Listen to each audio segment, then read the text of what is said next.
Kita tadi juga bagi laluan kepada Zul sebab kita ialah mengganggu dia pada off day. Kerana kita juga ada dua orang penting juga bersama dengan kita untuk kita bincangkan tentang kecederaan Iki. Kita nak mula yang mana satu dulu?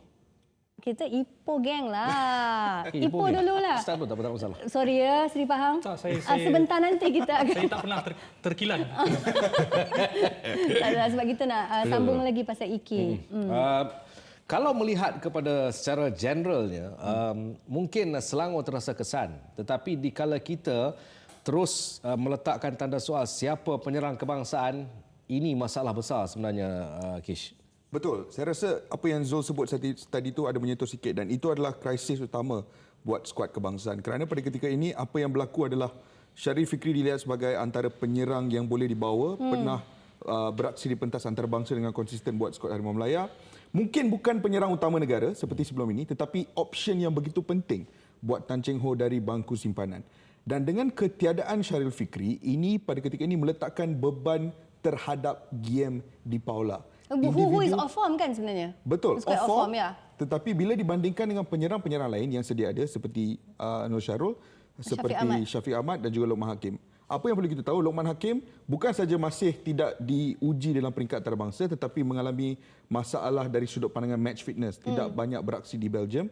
Syafiq Ahmad juga tidak banyak dapat minit permainan. Nur Syarul juga beraksi di pentas division kedua, kita tidak tahu apa prestasi semasa pada ketika ini.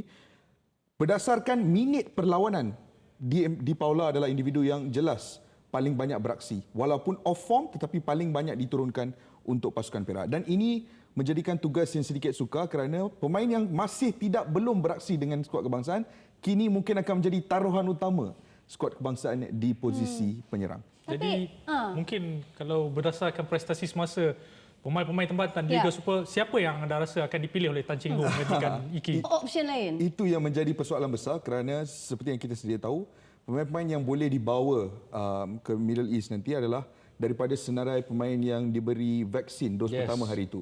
Jadi pilihan yang agak limited pada ketika ini sebenarnya. Kalau kita lihat dari sudut pandangan Liga Tempatan pada ketika ini dan senarai pemain tempatan yang banyak menjaringkan gol, ada pemain-pemain seperti Azam Aziz yang menjaringkan 3 gol, ada pemain seperti Di Paula yang menjaringkan 4 gol. Apa yang menarik tentang kalau kita lihat mungkin dalam grafik yang anda akan lihat di kaca skrin juga, senarai pemain tempatan yang menjaringkan gol pada ketika ini, majoritinya bukan penyerang. Banyak pemain tengah, banyak pemain yang beraksi di bahagian sayap. Kalau penyerang tu Di Paula seorang yang beraksi di bahagian hadapan, mungkin ada Darren Lock untuk PJ City, tetapi seperti yang dikatakan, kalau tidak menerima vaksin dos pertama hari itu, mungkin tidak akan dapat. Itu adalah benda tu yang mengekang. Betul.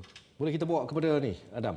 Tak, kita nak boleh. Kita Adam ni last but not least. Belum lagi. Kejap. Yang penting sebenarnya. Baik, saya menanti. Sebab kita nak dengar dulu apa komen daripada Tan Cheng Ho. That's why Adam. Tunggu jap Saya menanti.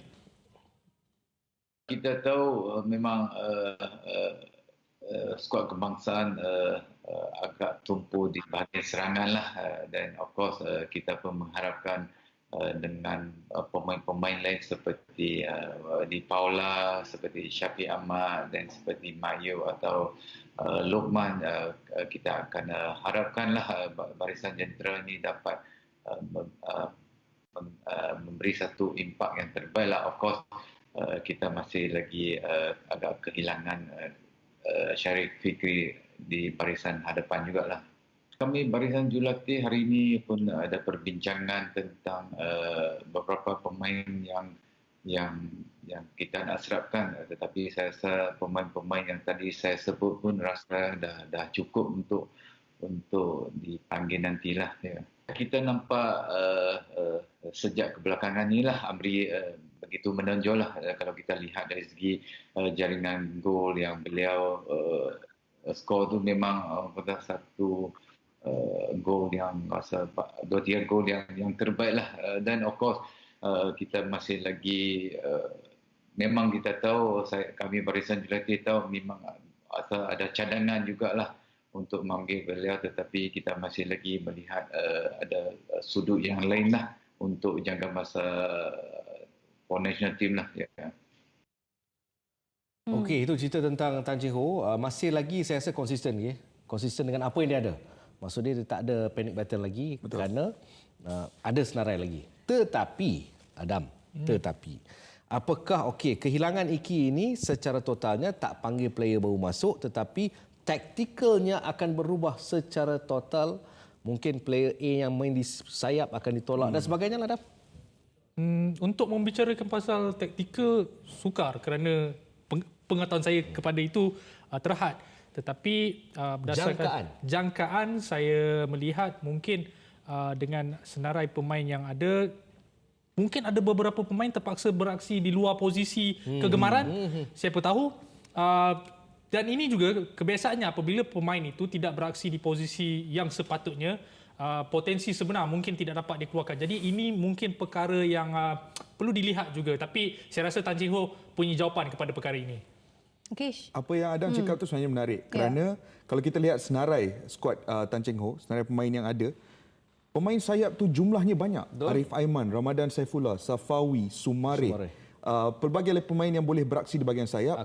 Akia juga. Dan kita pernah melihat Tan Cheng Ho menggunakan Sumare sebagai penyerang false nine ataupun penyerang utama di bahagian tengah. Jadi mungkin itu juga salah satu option yang mungkin akan dilihat oleh Tan Cheng Ho. Tapi selain daripada national team kan, untuk Selangor, impact dengan ketiadaan Syaril Fikri, bagaimana Kastan mungkin akan change it?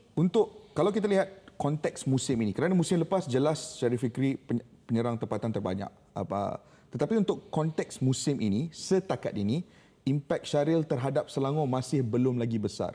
Jadi mungkin impak kecederaan ini juga tidak besar lagi terhadap Selangor buat masa ini. Kerana Selangor masih lagi beraksi tanpa mengharap sepenuhnya terhadap Syaril Fikri. Cuma sekiranya Ifedayo mengalami kecederaan, di situ yang Selangor akan mengalami masalah kerana tidak ada lagi penyerang selain Syaril Fikri yang boleh beraksi sebagai penyerang nombor 9.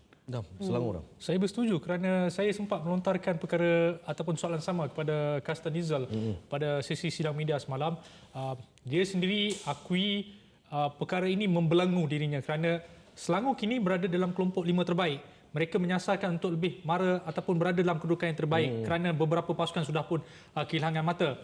Ketiadaan Iki mungkin tidak seperti menjadi harapan utama, tetapi harus diingat sudah beberapa perlawanan Selangor hadirkan kegerunan apabila Castanism memasukkan pemain-pemain simpanan. Sudah 2-3 perlawanan trend ini berlaku seperti itu.